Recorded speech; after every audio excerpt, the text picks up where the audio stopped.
Hello student, তোমরা যারা ক্যালকাটা ইউনিভার্সিটির আন্ডারে থার্ড সেমিস্টারের ছাত্রছাত্রী আছো এবং তোমাদের সোশিওলজি সাবজেক্টটা মাইনর সাবজেক্ট হিসাবে আছে, তোমাদের জন্য আজকে ক্লাসটা খুবই গুরুত্বপূর্ণ। আজকে ক্লাসে তোমাদের থার্ড সেমিস্টার সোশিওলজি মাইনর সাবজেক্টের 100% কমনযোগ্য সাজেশন নিয়ে আলোচনা করব। তোমাদের থার্ড সেমিস্টারের সোশিওলজি মাইনরের পেপারটির নাম হচ্ছে ইন্ট্রোডাক্টরি সোশিওলজি। তোমরা যারা এমডিসি কোর্সের স্টুডেন্ট আছো এবং তোমরা যারা অনার্স কোর্সের স্টুডেন্ট আছো, তোমাদের এই পেপারটা থার্ড সেমিস্টারে মাইনর পেপার হিসাবে পড়তে হবে। সাজেশনটা তোমরা দেখে নাও। তোমাদের দুই ধরনের প্রশ্ন পরীক্ষায় আসে, 15 নম্বরের প্রশ্ন এবং 5 নম্বরের প্রশ্ন। প্রথমে 15 নম্বরের প্রশ্নের সাজেশন দেখো। প্রথম প্রশ্ন কি আছে দেখো, সমাজতত্ত্বের সংজ্ঞা। সমাজতত্ত্বের সংজ্ঞা দাও এবং সমাজতত্ত্বের প্রকৃতি ও পরিধি আলোচনা করো। মোস্ট ইম্পর্টেন্ট প্রশ্ন এটা। তারপরে দ্বিতীয় প্রশ্ন কি, সমাজতত্ত্ব কি একটি বিজ্ঞান? এই বিষয়ে বিজ্ঞান মনস্কতার বিতর্কটি আলোচনা করো। তৃতীয় প্রশ্ন, সমাজতত্ত্বের সাথে সাধারণ জ্ঞানের সম্পর্ক ও পার্থক্য বিশ্লেষণ করো। সম্পর্ক এবং পার্থক্য বিশ্লেষণ করো, মোস্ট ইম্পর্টেন্ট প্রশ্ন। নেক্সট, সামাজিকরণ কি? সামাজিকরণের মাধ্যম হিসাবে পরিবার ও শিক্ষা প্রতিষ্ঠানের ভূমিকা। পরিবারের ভূমিকা সামাজিকরণের মাধ্যম হিসাবে, সামাজিকরণের মাধ্যম হিসাবে শিক্ষা প্রতিষ্ঠানের ভূমিকা। এই দুটো প্রশ্নের মধ্যে থেকে একটি প্রশ্ন প্রায় প্রতি বছরই ঘুরিয়ে ফিরিয়ে দেওয়া হয়। পরের প্রশ্ন একদমই মোস্ট ইম্পর্টেন্ট প্রশ্ন, সংস্কৃতি কাকে বলে? সংস্কৃতির বিভিন্ন প্রকারভেদ আলোচনা করো। জনপ্রিয় সংস্কৃতি, অভিজাত সংস্কৃতি, লোক ও ভোগবাদী সংস্কৃতি, এইগুলো। তারপরে দেখো, সামাজিক নিয়ন্ত্রণ বলতে কি বোঝো? সামাজিক নিয়ন্ত্রণের বিভিন্ন মাধ্যম আলোচনা করো। এখানে আনুষ্ঠানিক এবং অনানুষ্ঠানিক মাধ্যম সম্পর্কে আলোচনা করতে হবে। তারপরে সমাজতত্ত্ব ইতিহাসের মধ্যে সম্পর্ক আলোচনা করো। সমাজতত্ত্ব আর ইতিহাসের মধ্যে সম্পর্ক। নেক্সট, সমাজতত্ত্ব ও সামাজিক নৃতত্ত্বের পারস্পরিক সম্পর্ক ও পার্থক্য নির্ণয় করো। নেক্সট, সামাজিক গোষ্ঠী কাকে বলে? প্রাথমিক গোষ্ঠী ও গৌণ গোষ্ঠীর মধ্যে পার্থক্য, বৈশিষ্ট্য ও পার্থক্য আলোচনা করো।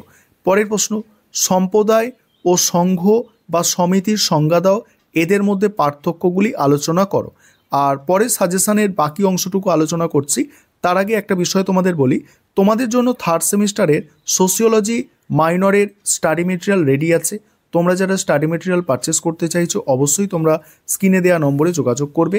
আর তোমাদের সাজেশনটা আলোচনা করে নিই, তারপরে তোমাদের আমি স্টাডি মেটেরিয়ালের ডেমোটা দেখাবো যে কিভাবে আমাদের স্টাডি মেটেরিয়ালটা রেডি করা হয়েছে তোমাদের জন্য। দেখো, পরের প্রশ্ন হচ্ছে সামাজিক পরিবর্তন কাকে বলে? সামাজিক পরিবর্তনে প্রযুক্তিগত ও সাংস্কৃতিক উপাদানগুলি আলোচনা করো।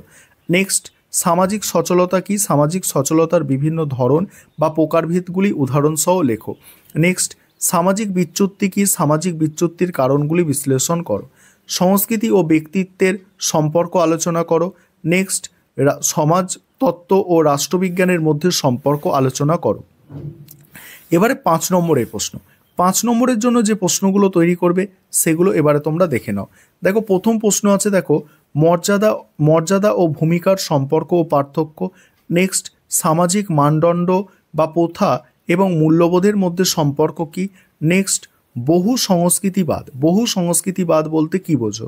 নেক্সট, লোক সংস্কৃতি ও জনপ্রিয় সংস্কৃতির পার্থক্য।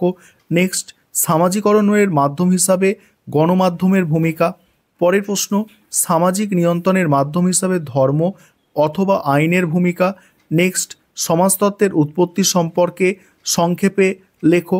নেক্সট, সমাজতাত্ত্বিক দৃষ্টিভঙ্গি বলতে কি বোঝো? পরের প্রশ্ন, অন্তর্বর্তী গোষ্ঠী এবং বহির্বর্তী গোষ্ঠীর ধারণা দাও।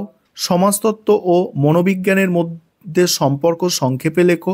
নেক্সট, সামাজিক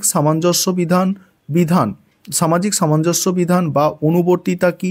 ভোগবাদী সংস্কৃতি সম্পর্কে টিকা। সামাজিক প্রতিষ্ঠান বলতে কি বোঝো? এর বৈশিষ্ট্য লেখো। সামাজিক প্রক্রিয়া কি? উদাহরণ দাও। নেক্সট, সামাজিক সচলতার সহায়ক উপাদানগুলি কি কি? এই হচ্ছে তোমাদের সম্পূর্ণ সাজেশন। এবারে তোমরা স্যাম্পল স্টাডি মেটেরিয়াল দেখো। যেমন প্রথম প্রশ্ন ছিল সাজেশনের যে সমাজতত্ত্বের সংজ্ঞা দাও, সমাজতত্ত্বের প্রকৃতি ও পরিধি আলোচনা করো। সেখানে প্রথমে ভূমিকা লেখা আছে। ভূমিকায় কি লেখা হয়েছে দেখো, মানুষ সামাজিক জীব এবং সমাজ ছাড়া মানুষের অস্তিত্ব অকল্পনীয়। আর মানুষের সমাজবদ্ধ জীবন, পারস্পরিক সম্পর্ক এবং সামাজিক কার্যকলাপ নিয়ে যে স্বাস্থ্য বিজ্ঞানসম্মতভাবে আলোচনা করে তাকেই সমাজতত্ত্ব বা সোসিওলজি বলে। আর ঊনবিংশ শতাব্দীর ফরাসি দার্শনিক আগস্ট কোঁত 1839 সালে সর্বপ্রথম সোসিওলজি শব্দটি ব্যবহার করেন, আর তাই তাকে সমাজতত্ত্বের জনক বলা হয়। ল্যাটিন শব্দ সোসিয়াস এবং গ্রিক শব্দ লজস থেকে এই শব্দটির উৎপত্তি, যার আক্ষরিক অর্থ হচ্ছে সমাজের বিজ্ঞান। এবার সমাজতত্ত্বের সংজ্ঞা দেওয়া হয়েছে, যে সমাজতত্ত্বের কোনো সর্বজনীন সংজ্ঞা দেওয়া কঠিন, কারণ বিভিন্ন সমাজবিজ্ঞানী বিভিন্ন দৃষ্টিকোণ থেকে এর ব্যাখ্যা করেছেন। যেমন ম্যাকাইভার ও পেজ কি বলেছেন, এমিল ডুরখেইম কি বলেছেন, ম্যাক্স ওয়েবার কি বলেছেন, এইভাবে প্রশ্নের উত্তর তোমাদের গুছিয়ে লিখতে হবে নম্বর পাওয়ার জন্য। তারপর সমাজতত্ত্বের প্রকৃতি, সেখানে সমাজতত্ত্বের প্রকৃতি বা বৈশিষ্ট্যের মধ্যে রয়েছে সমাজতত্ত্ব একটি সামাজিক বিজ্ঞান। দেখো অ্যান্সারটা তোমরা বুঝতে পারবে। যেমন এখানে বলা হয়েছে সমাজতত্ত্ব প্রাকৃতিক বিজ্ঞান নয়, বরং এটি একটি সামাজিক বিজ্ঞান। এর মূল কাজ হলো মানব সমাজ, সামাজিক ঘটনা, মানুষের সামাজিক আচরণ নিয়ে গবেষণা করা। এটি মানুষের মূল্যবোধ, বিশ্বাস এবং রীতিনীতি নিয়ে আলোচনা করে।